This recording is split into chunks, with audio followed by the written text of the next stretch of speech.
Good morning and afternoon to everyone, depending where you are based. But welcome to today's webinar that we're running for you, which is Major Workplace Law Changes Explained.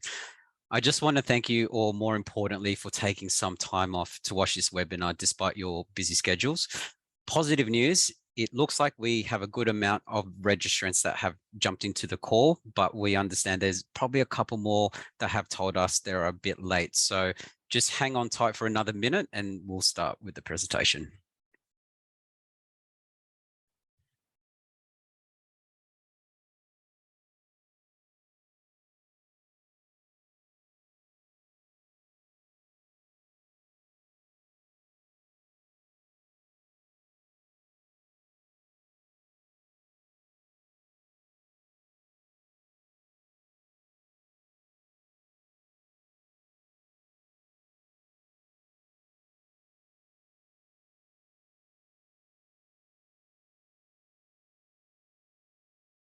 All right, I believe we're ready to get kick-started. So ladies and gentlemen, very warm welcome to you all. We appreciate your time today and we will do our best to shed light on areas of importance when it comes to dealing with the most recent Fair Work legislation changes. I'm sure throughout the presentation, you will have some questions. Towards the end, we will go through as many as we can. But if we don't, then we'll make sure we will get back to you. We both really strongly encourage you to use the QA function at the bottom of the presentation. So as I mentioned, we have the chance to actually go through them all. Now, we picked this topic today, as you may or may not be aware, there have been new legislation changes that have been taken not just into effect now, but into the future, so later this year. It has been a very hot topic for us and our clients for the past couple of months. So no surprise that we do have a lot of registrants on board to not only know what the changes are, but how to implement it for the business. Look, unfortunately, the Fair Work Act is always constantly changing and it is something that you need to stay on top of. And it's always a topic in high demand, especially in an environment where we do get a lot of questions from time to time about people management. We understand that sometimes it is quite difficult to ensure that you are up to date, especially with all the complex laws that come with it. So we're hoping today we can address any questions or doubts that you may have about the changes and ensure that you can walk away with a bit more confidence. So before we get started, I'd like to introduce you to today's speakers. On the bottom, that's me. My name's Perry Jagden, and I am the Inside Sales Manager here at HR Assured. And on the top, we are lucky enough to have Wes O'Donnell present for us today. Wes is the National Workplace Relations Manager for HR Assured. Today, Wes will be walking you through today's webinar and guiding you or to better understand the requirements when it comes to the new changes. There is another introduction I'd like to make for you all. For those who aren't familiar with our growing organization, on your screen are all the current members of the FCB family. There might even be some new names that you haven't seen up on the screen before. Starting on the top left, we have our FCB Workplace Law, which is one of the leading and award-winning workplace relations law firm in Australia. FCB Law has been around for over 25 years and is very experienced in the field. And it is actually the backbone where we get all our expertise when it comes to employment law and work health and safety. We also have FCB Smart Visa, which is our immigration and migration practice.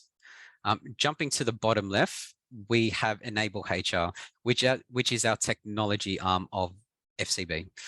Enable HR exists to help centralize all your HR and WHS requirements on a cloud-based system. So our HRIS system helps businesses manage their compliance, stay up to date, and ensure you're following good process.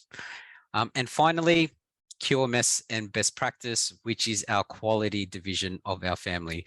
They're the newest members to be introduced. Both QMS and Best Practice will be able to help out if you are looking for ISO and NDIS certifications for your business.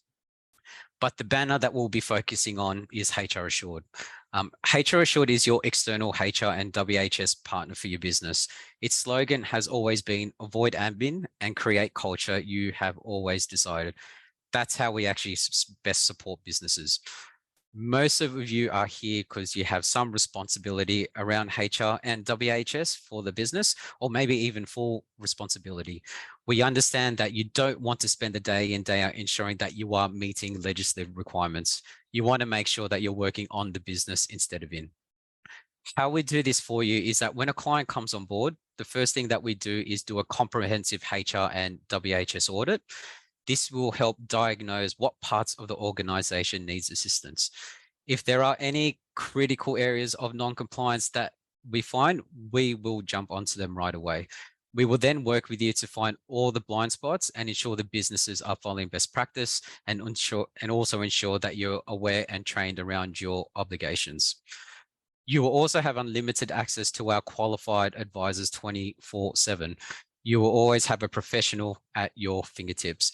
If you find yourself in a tricky situation, you will have someone to help you to navigate it. We will also give you access to our cloud-based platform, which makes things less complicated and easier to manage when it comes to HR and WHS. You will have a full access to our legal resources that our law firm always constantly updates. But then quite importantly, you will have access to our advice promise, which is a protection mechanism in the event if you ever receive an employee-related claim from an employee. As everyone will be aware, sometimes no matter how well you might have managed the particular scenario, it can still result in a claim at the end. This means that you have to defend it, which will end up being costly and very, very frustrating. Our advice promise means that if you do receive one of these claims, we will stand beside you, representing you, and will pay all the costs associated with the claim. All of that comes at a low monthly cost. Do please reach out to us if you are interested to look into that. With that in mind, I would like to actually hand over to Wes, who will take you through today's agenda. So over to you, Wes. Thanks, Perry. Appreciate the introduction and the information on HR Assured and other aspects of our group. As Perry mentioned, welcome everyone. Really appreciate the time that you've invested in attending today to learn more about some of the significant legislative changes which have been recently introduced and about us as an organisation and how we can support you. You're probably aware through the media that there's been some significant changes in industrial relations legislation just before Christmas.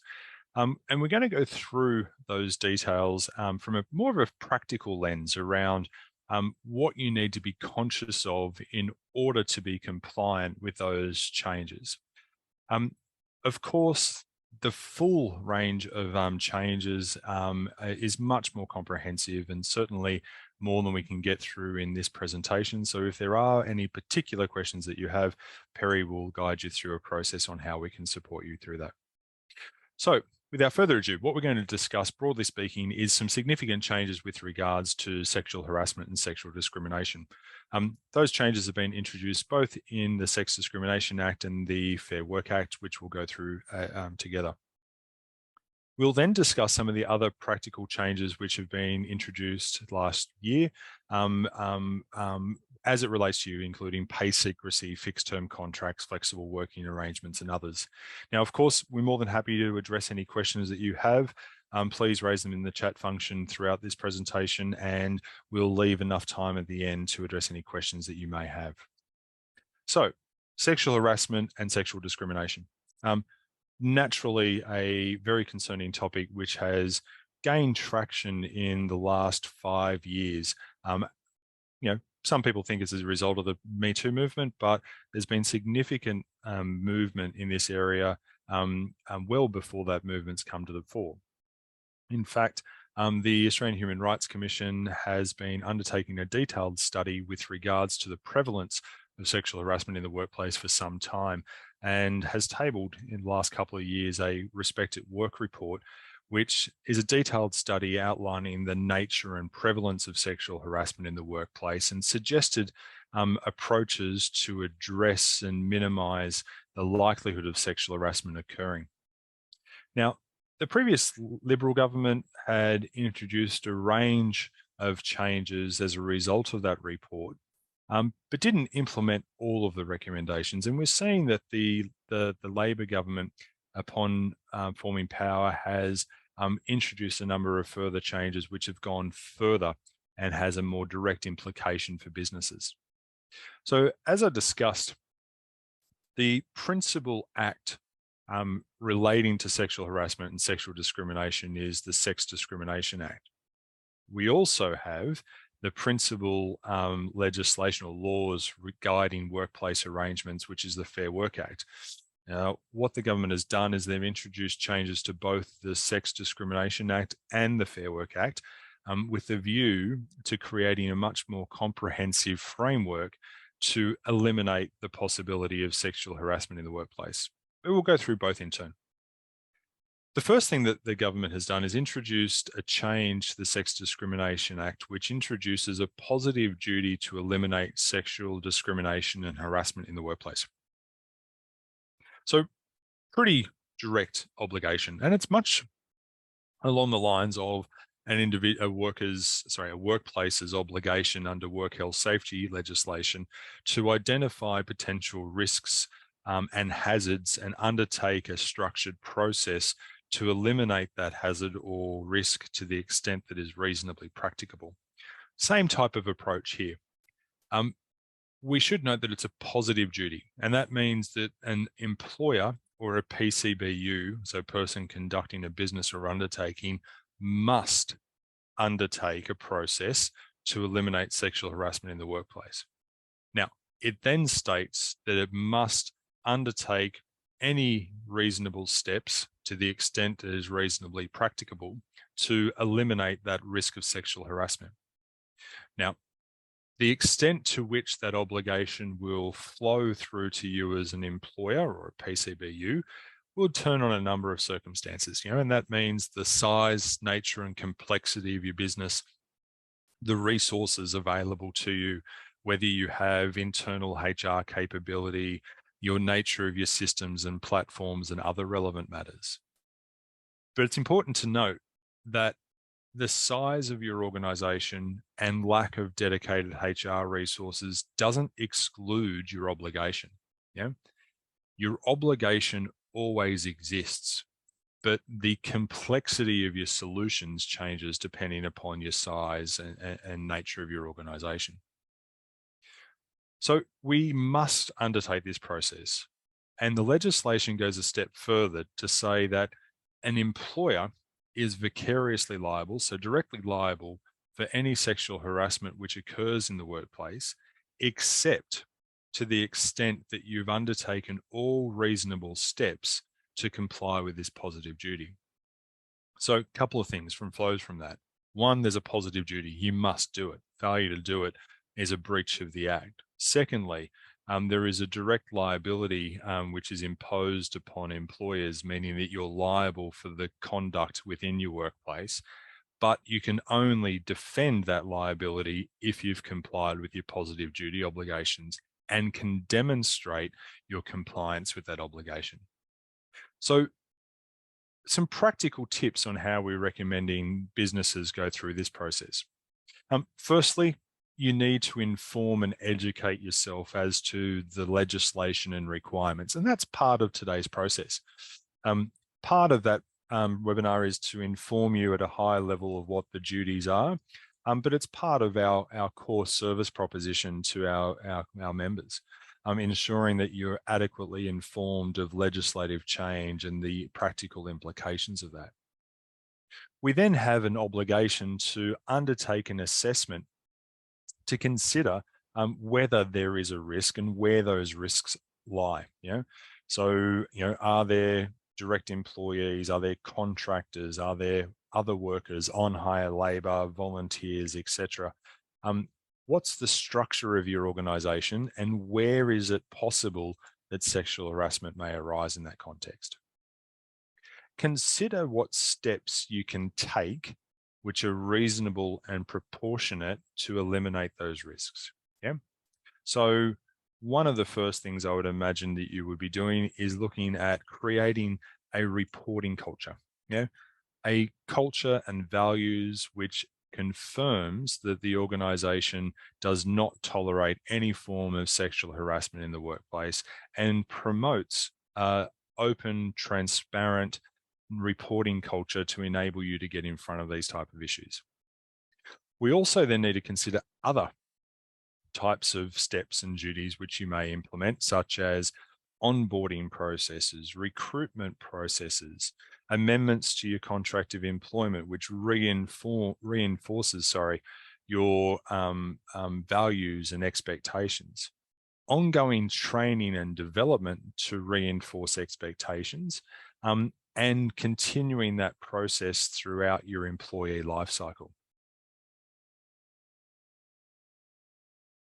So obviously, these steps are a process that needs to be undertaken. We appreciate that on occasions this can be distracting, but we very much view it in a similar fashion to your work health safety obligations generally. And we'd suggest that you go through that standard type process of constant review, consideration, implementation of strategies and refresh to ensure that you're constantly reviewing the possibility of sexual harassment in the workplace and taking measured steps to minimize the likelihood of it occurring. A new concept was also introduced into the Sex Discrimination Act with regards to this concept of hostile workplaces. Interestingly, the Respect at Work report, which I referenced earlier, indicated that persons which are exposed to hostile workplaces on the ground of sex are more likely to experience sexual harassment in the workplace. And therefore, there is a positive duty which indicates that a person should not be subjected to a hostile workplace, and again, a positive duty on the part of an employer to take all reasonable steps and measures to address hostile workplaces on the ground of sex. Now, that means conduct which may be offensive, intimidating, or humiliating to others. And this might be things such as the displaying of inappropriate material, calendars, and other things, sexually charged jokes or innuendos in the workplace, inappropriate references to others, or banter. So not only is there now a direct obligation to take steps to avoid someone harassing another, but it's interesting now that that concept is expanded to say that the employer now has a direct obligation to create a workplace which is also reflective of those principles and values of respect, courtesy, and contribution by all. Very important concept, which of itself will go further to establishing an appropriate workplace and minimize the likelihood of sexual harassment. So I'll hand over to Perry at this stage to give you a bit of an overview on how we can support each of you through this process. Well, there we go. Look, what a start to the presentation that was, Wes. Look, everyone, please take a breather and sip some water. I know we've covered quite a fair of content already, and we can actually see all the questions coming through to the QA box. So please, I encourage you, keep sending more questions. On your screen, you can see a QR code for you to scan. If you have any further questions on what Wes has already discussed, or even other matters that you are finding challenging, this will be very, very beneficial for you. If you pull out your phone and scan that QR code, this will give you the chance to conduct a complimentary workplace compliance consultation with one of our colleagues. We can discuss all topics related to not only this webinar, but also for you, your role and the business. If you haven't done a HR audit or even an assessment for a while, this will be perfect. We can help talk about your current setup of your employment contracts and policies. If an HRI system is something that you have or looking to change or implement, we can discuss that. Employee issues past or present that you want to discuss on how you can mitigate that risk moving forward. But more importantly, the topics that we're discussing in this webinar today. You know, regardless of what industry that you're in, it's your duty of care to ensure that you do create a safe workplace. As you know, harsh penalties and fines can apply, and it's not pretty at all. for the business. This HR assessment is very solution-based with the meetings itself, and it'll be very key. There are no obligations to this consultation. Just to repeat, there are no obligations. So hopefully it is a win-win situation for you.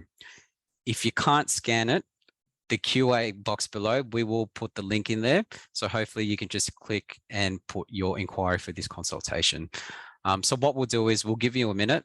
So it gives you enough time to put your details and scan the QR code or click the link.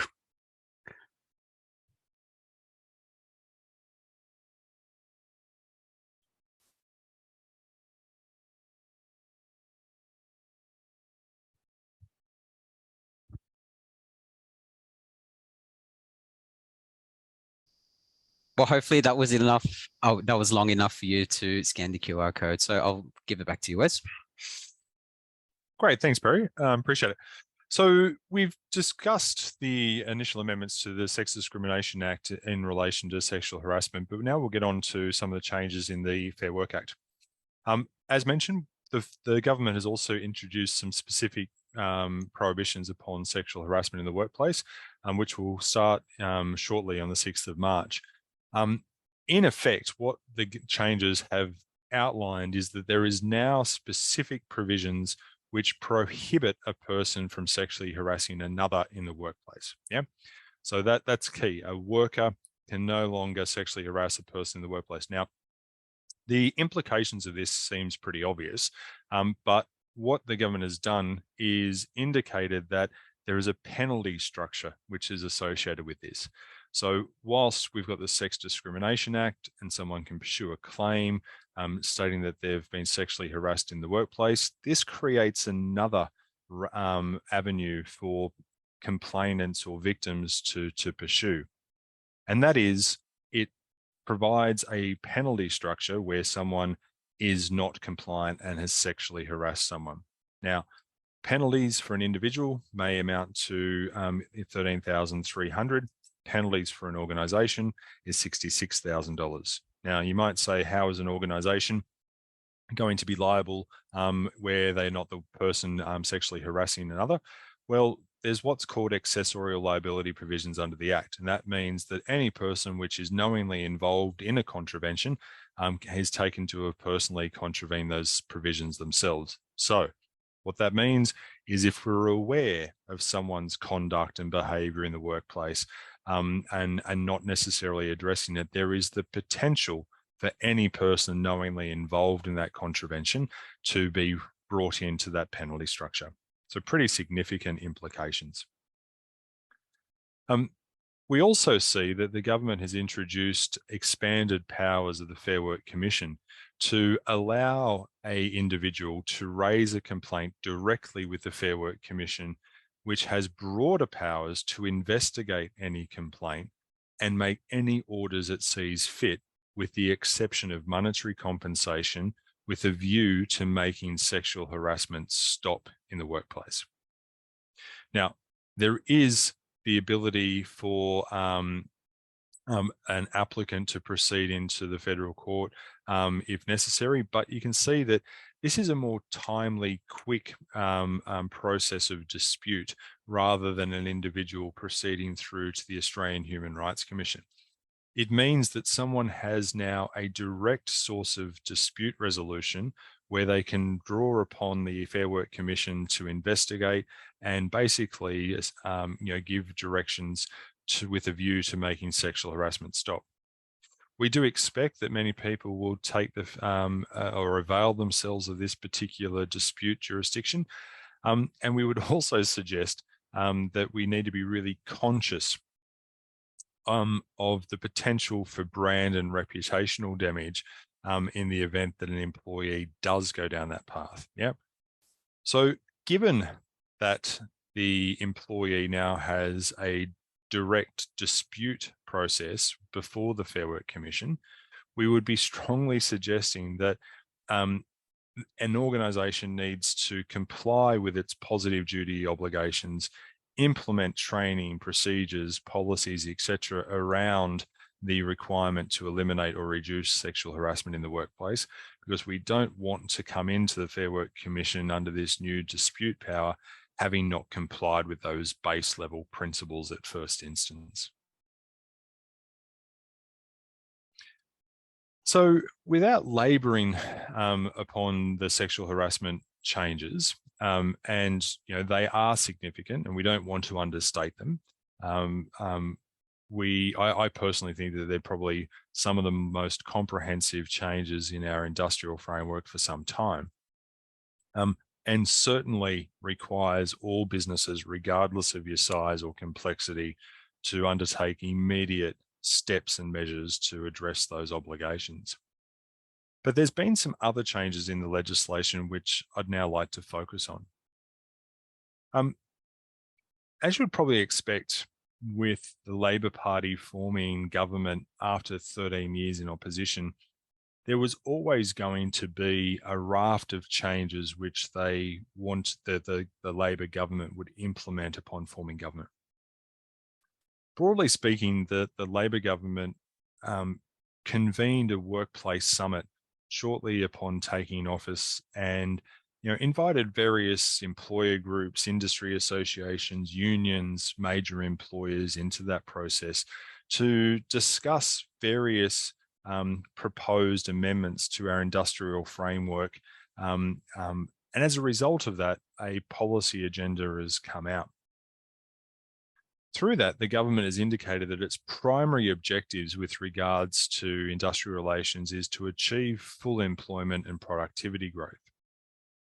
Now, the reason why I outline this is that it explains some of the changes that we're going to go through.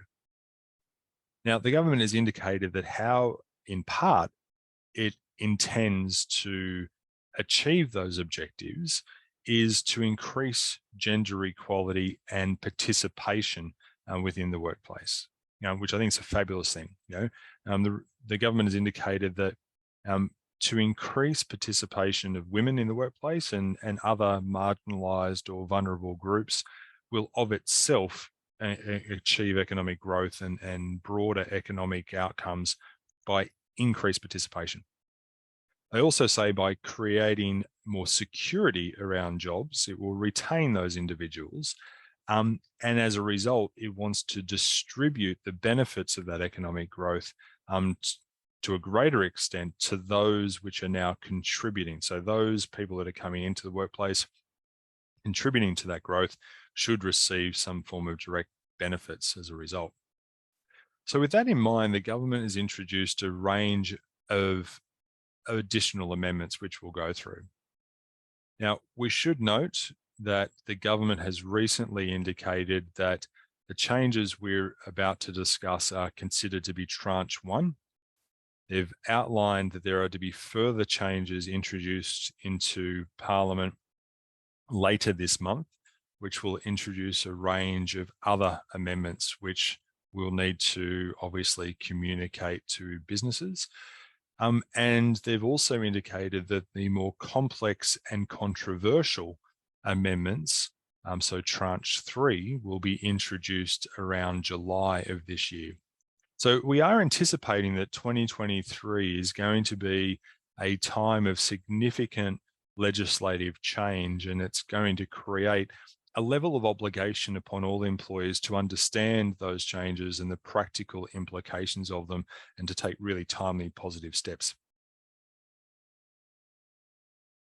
So, as I discussed, the changes have introduced some very positive amendments to sexual harassment and employers' obligations to address that, or the likelihood of sexual harassment in the workplace. The recent changes also introduced changes to the industrial enterprise bargaining space. Now, I'm not going to go through that to a large extent in this presentation, because there's very bespoke implications for businesses, and it depends upon whether you are under an EA, the type of enterprise agreement, or whether you intend to bargain for a new one. Having said that, Perry's outlined processes by which you can seek more bespoke support or support in the event that you have an enterprise agreement or want to discuss the implications for your business.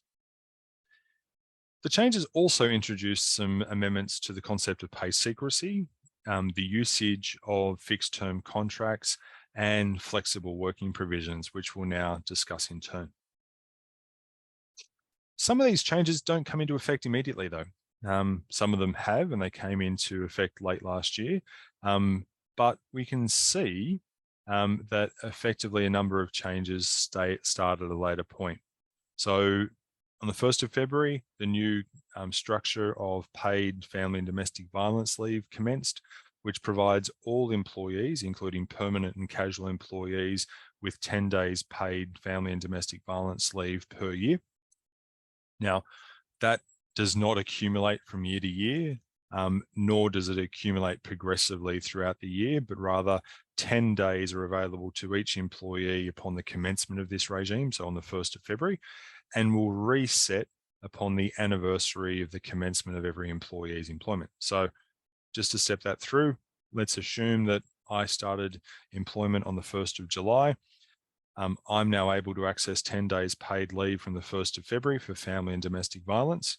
I am able to utilize all of those 10 days at once or throughout the course of the year. That entitlement will reset on the 1st of July, which is my commencement of employment anniversary. And then any unused days will not carry forward from one year or the next. We've already discussed some of the prohibitions upon sexual harassment in the workplace will commence in March. Pay secrecy provisions and penalties will apply from June of this year. And then flexible working requests, unpaid parental leave also this year, and limitations upon fixed term contracts and the sunsetting of zombie enterprise agreements will occur in December of this year. So, pay secrecy in fixed term contracts. With regards to pay secrecy, it's been a pretty stock standard approach within most employment contracts or engagement models that employees are prevented from disclosing the terms and conditions of their employment to any other person other than professional advisors and immediate family members.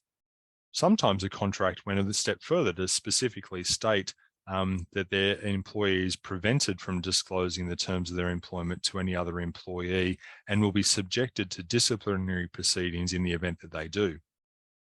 Now, through this legislation, the government has again really focused on increased participation of women and other vulnerable groups, and is seeking to create increased equality in the workplace, and particularly addressing the gender pay gap, which currently stands at 14.1%. Part of that, the government has suggested, is addressing this current or former practice of pay secrecy. And the government said that, the continuation of pay secrecy arrangements in the workplace only results in entrenching and enforcing this gender pay gap and promotes an open disclosure and discourse of pay and conditions in the hope that it will force or encourage employers to consider, address, and close that gender pay gap with a view to avoiding dispute and arguments within the workplace. So, in essence, any provision of a contract of employment which prohibits disclosure of terms and conditions is no longer effective. It's void. It's unlawful to now issue new contracts or policies which prohibit or require pay secrecy. Employees now have a positive right to disclose their terms and conditions of employment to any individual. They are free to disclose their salary or other non-financial benefits to both indirect employees and external parties. There is also a positive right of inquiry, meaning that any employee can request another person to voluntarily disclose the terms of their employment. That is, I can ask a colleague how much they're earning, and I cannot be subjected to any form of detriment or termination as a result of that request. So there is now the ability for any employee to voluntarily disclose what they're earning or to ask another what they are earning, and there is no prospect of termination or adverse treatment as a result. It's interesting that the government, you'll see the bottom line there in that slide, saying that this provision is considered a civil remedy provision, which we discussed briefly in another slide. Broadly speaking, where a requirement of the law is presented as a civil remedy provision, that means it's a really serious obligation, and failure to comply with that obligation may result in penalties, not only against the person which breached that obligation, but anyone which is knowingly involved in that contravention. So, as an example, if someone issues a contract of employment which contains pay secrecy or enforces disciplinary proceedings for someone disclosing their terms and conditions, they're liable for penalties. Anyone which has been knowingly involved in that contravention are also liable for penalties as well. So it is a really serious regime. And the fact that a penalty structure applies to it really indicates the absolute obligation to comply with this process. Similar type of concept with the provisions around fixed and maximum term contracts. Now, personally, and I believe that fixed and maximum term contracts have a very important place in our labour market, and the government, has acknowledged the same. Fixed and maximum term contracts are an appropriate engagement structure. They're appropriate in a lot of circumstances. But the government has suggested that there are occasions when people are artificially engaged on that platform or that basis on an ongoing arrangement, which only serves to reduce their security at work and prevents their or avoids permanent employment rights flowing to that individual. And so what the government has said is we want to restrict the usage of those engagement models. So you can no longer utilize fixed term contracts where the term is greater than 2 years, or which have been renewed or extended more than once. So pretty significant. So the term cannot be more than 2 years, can't be renewed more than once. Okay. Arrangements contrary to that will effectively result in that employee converting to an ongoing permanent employee. So it doesn't breach or end their employment, but rather they convert to permanency. There's also a new forum where persons engaged in fixed and maximum term contracts now have the ability to raise disputes directly with the Fair Work Commission concerning their engagement model and the employer acting contrary to this arrangement. So again, we want to make sure that we're compliant, because the employees engaged under these structures have the ability to raise disputes directly with the Fair Work Commission. Now, there are exclusions which apply, and those exclusions I'll discuss in a moment, but there is an obligation upon the employer to establish that an exclusion applies. Again, these provisions are viewed as a civil remedy provision, so failing to comply with this section again results in or potential penalties which may flow.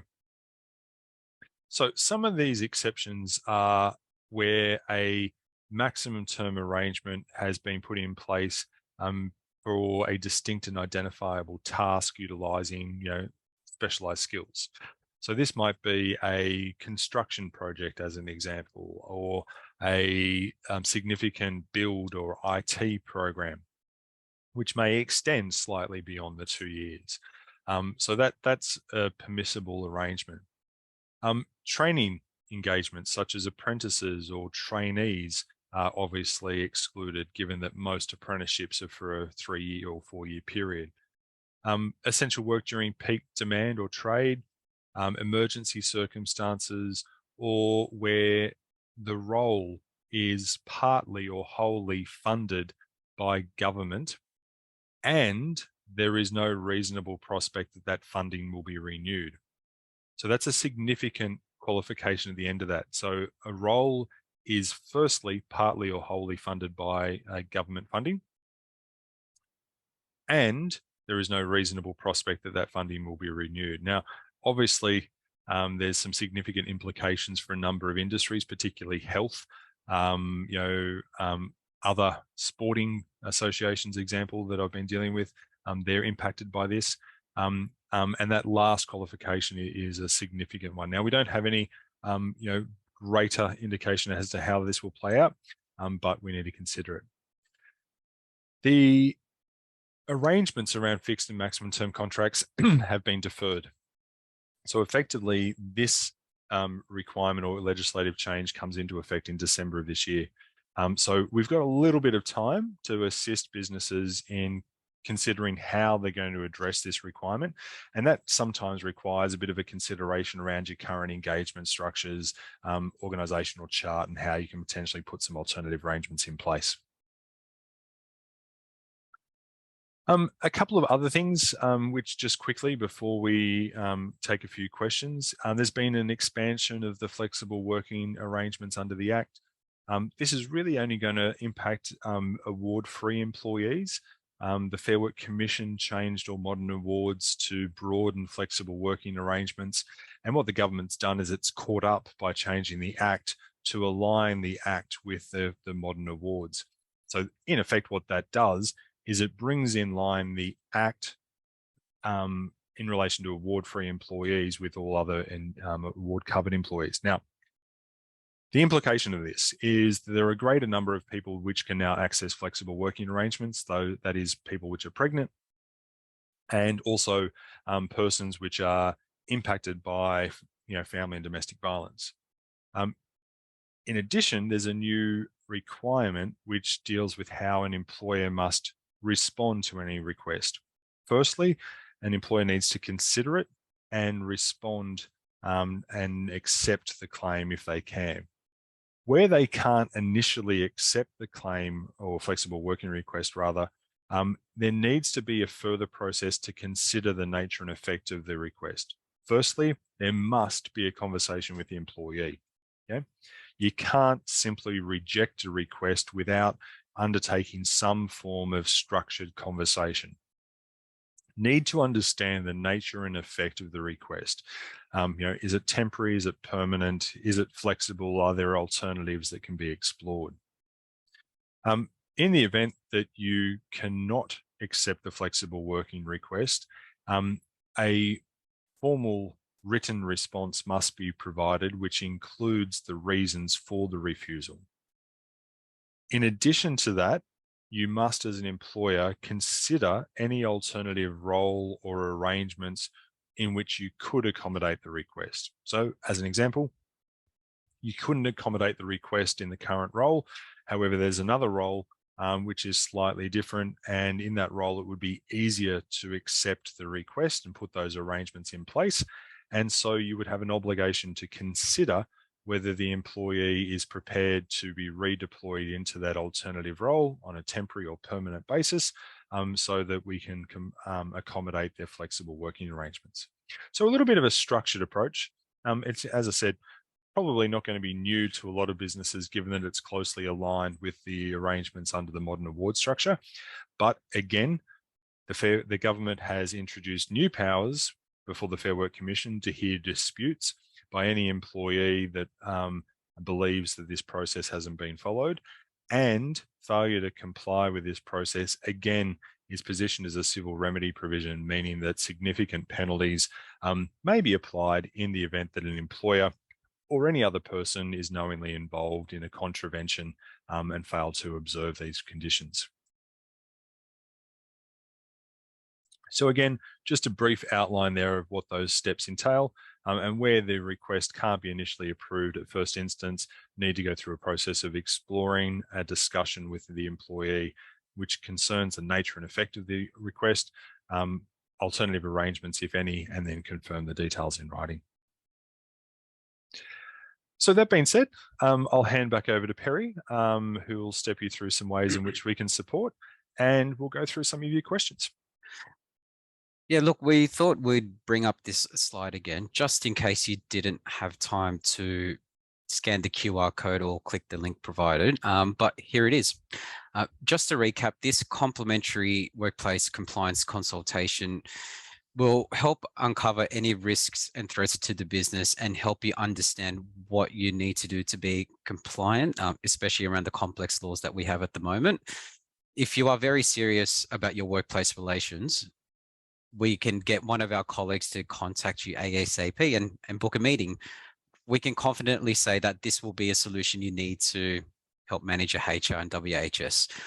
So look, what we'll do is we'll give you a minute just to scan the code if you did miss out or click the link.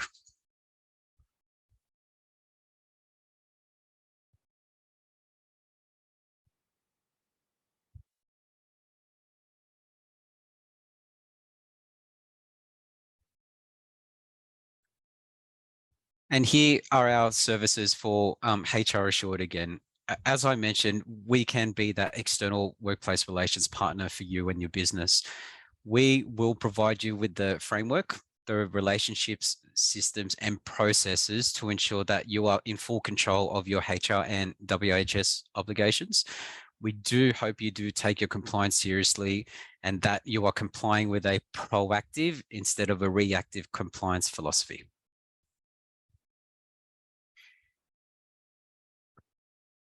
And there we go, everyone. Thanks again, Wes, for very, very valuable content you have provided as always. And look, more importantly, we do hope it was a bit of breath of fresh air for you all. Look, I certainly probably learned a thing or two from what you just presented, and I'm sure you did as well. So thank you again, Wes. But we also do hope you did take your notes. If you still do have questions at all, do not hesitate to scan that QR code or just give us a call. Just to add the cherry on top, not only is this webinar recorded, which you'll get a copy of, one of our colleagues will give you a call to help initially assist you with any questions that you may have. Now, let's get on to your questions.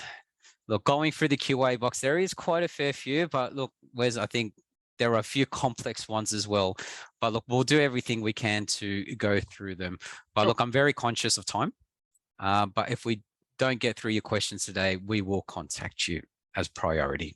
So here we go, Wes. We are currently investigating a sexual harassment claim from mid-2022, which has surfaced. Some difficulty behaviors have been identified through this process. What should we do and what are your recommendations to approach it? Yeah, interesting one. The positive duty test is a new concept, but remember I indicated that it's a approach which I liken to the current work health safety obligations of constant review.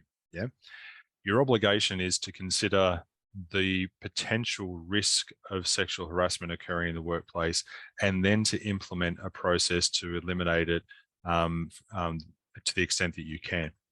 But that's a constant process, and what your current circumstance is that a complaint has been raised, you've investigated it, you've identified some really, I assume, challenging behavior within the workplace, and you should learn from that.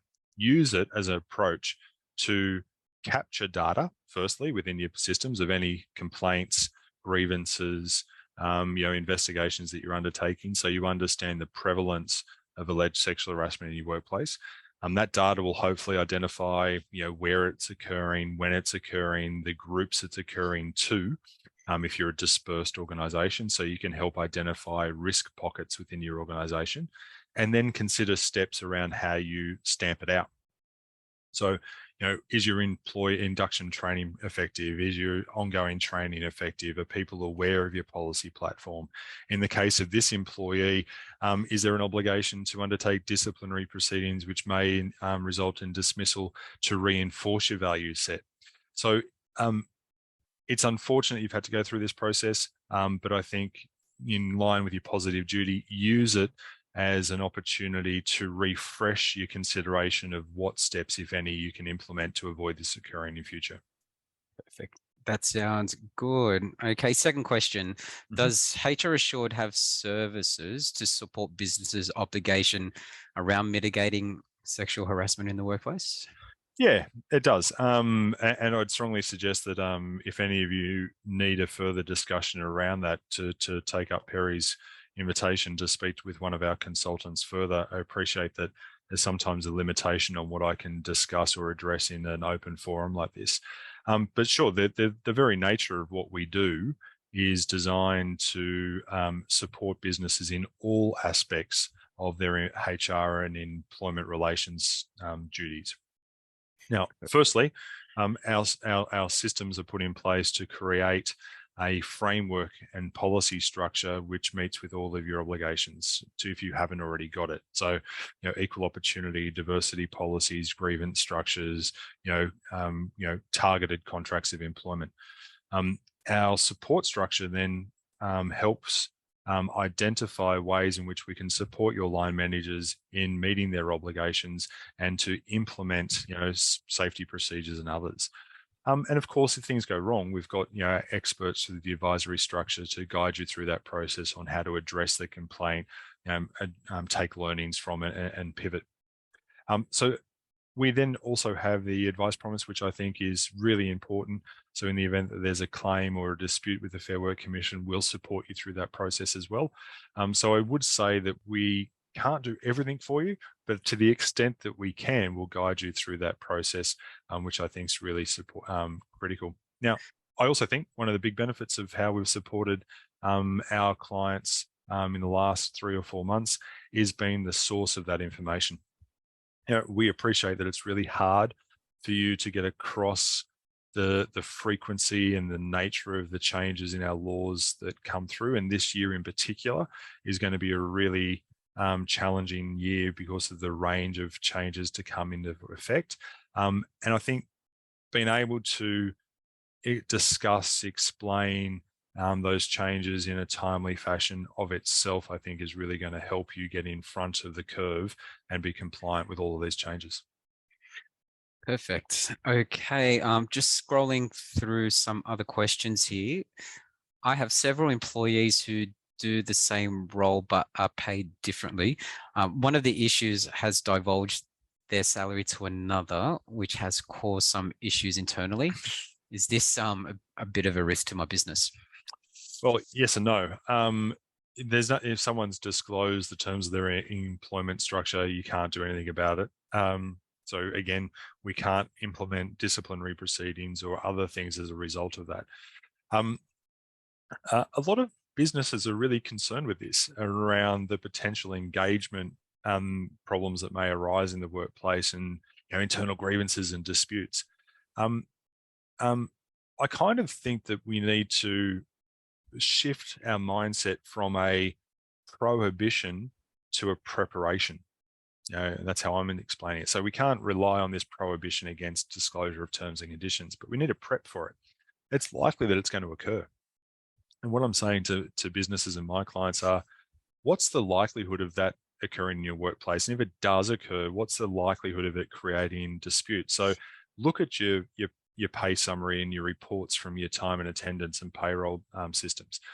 Do you have a gender pay gap issue within your business? Yeah. And if you don't, well, there's probably not going to be any potential ramifications arising from people disclosing the terms of their salary. If you do have a gender pay gap issue, consider why there is that issue in the first place. Yeah. And be prepared to explain it in the event that it comes out. As an example, is there a gender pay gap issue because we've had a male colleague join recently in a really tight recruitment market, and that person could have demanded a salary because of that market conditions? Explain it. Also consider how you can put some structural processes in place to potentially avoid this gender pay gap issue occurring in future. So consider formal appraisal processes, which our platform does. It creates objective performance criterias which are not based on sex or gender. Consider, awarding future pay increases based upon those objective performance or appraisal processes, which then minimizes the likelihood of that gender pay gap occurring in the first place. So, I get that it's going to create or potential engagement issues. It's unfortunate that it's already occurred in your workplace. But I would strongly suggest that we move away from that prohibition mindset to preparation mindset, and be prepared to have open, transparent, objective conversations with people when it does occur in your workplace. Cool. Perfect. Thanks for that. The fourth question, I have an employee that is requesting flexible working arrangements. Mhm. As far as I know, they have no kids or caring responsibilities. Do I have to allow this? Well, there are other things that, or a basis upon which someone can raise a flexible working request, not just children or care arrangements. So first of all, we need to consider whether someone's raising a flexible working request within the criteria.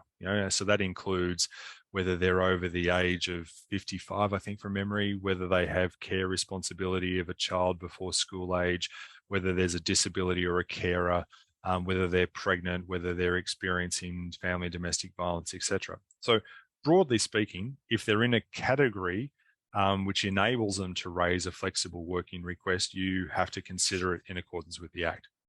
If they're not within one of those categories, then you have no obligation to consider it.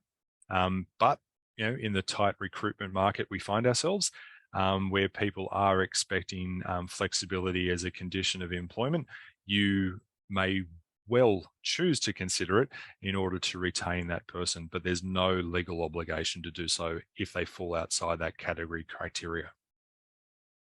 Perfect. Thank you so much for that.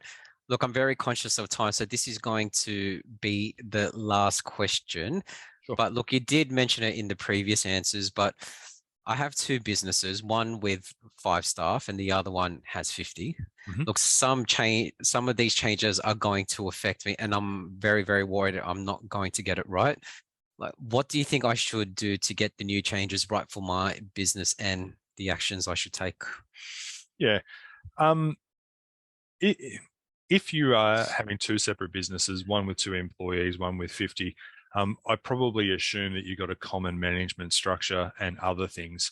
In that case, I would recommend that you apply the same standards and approach to both businesses if there is that common management structure, common resources available, etc. Um, um, the consideration and approach is somewhat the same, except the complexity of the solutions differs depending upon resources, size, and the nature of the organization. So as a start, I think it starts with the recruitment and onboarding process. Create a level of awareness around your culture, your values, and your expectations from the very outset. Um, you know, um, Create an understanding of the workplace as well. So if you're wanting to ensure that you're picking and choosing people which aligns with that culture. Secondly, make sure that your recruitment and onboarding process is tight. So have policies, contracts, which reinforces expectations. Perhaps provide a copy of your equal opportunity diversity policy before or shortly after commencement. Part of your onboarding process should discuss the base level expectations. Explain that you have a open and transparent reporting culture and you invite people to raise these issues with you in a timely fashion. By creating that reporting culture, it really enables you to get in front of inappropriate conduct before it becomes an issue. And what we want is for people to raise behaviors which isn't necessarily aligned with cultures or values before it escalates up into a much more serious category. Consider ongoing training, development, and HR Assured's got some pretty exciting training programs which we're going to start communicating as an option for you all in future. So, if that's kind of attractive to you, wanting to deploy some training options remotely through our technology platform, well, Perry and his colleagues will be able to discuss some of those initiatives with you further. Perfect. Thank you, Wes. And look, that's all from us today. Look, we've still got a lot of questions we didn't go through, so we'll get back to you as soon as we can to answer them. But look, thank you so much for spending with us today to watch this webinar. We do hope you took advantage of all the initiatives we're offering, but more importantly, walking away with information that you will find valuable to you. Look, we do these webinars quite regularly, so please look out for our next one and we'll hopefully get to see you there. But till then, thank you again, Wes, for presenting this webinar. To everyone else, please stay safe, take care, and enjoy the rest of your day. Thanks, everyone. Appreciate it, Thank Perry. you. Have a Thank nice you. day.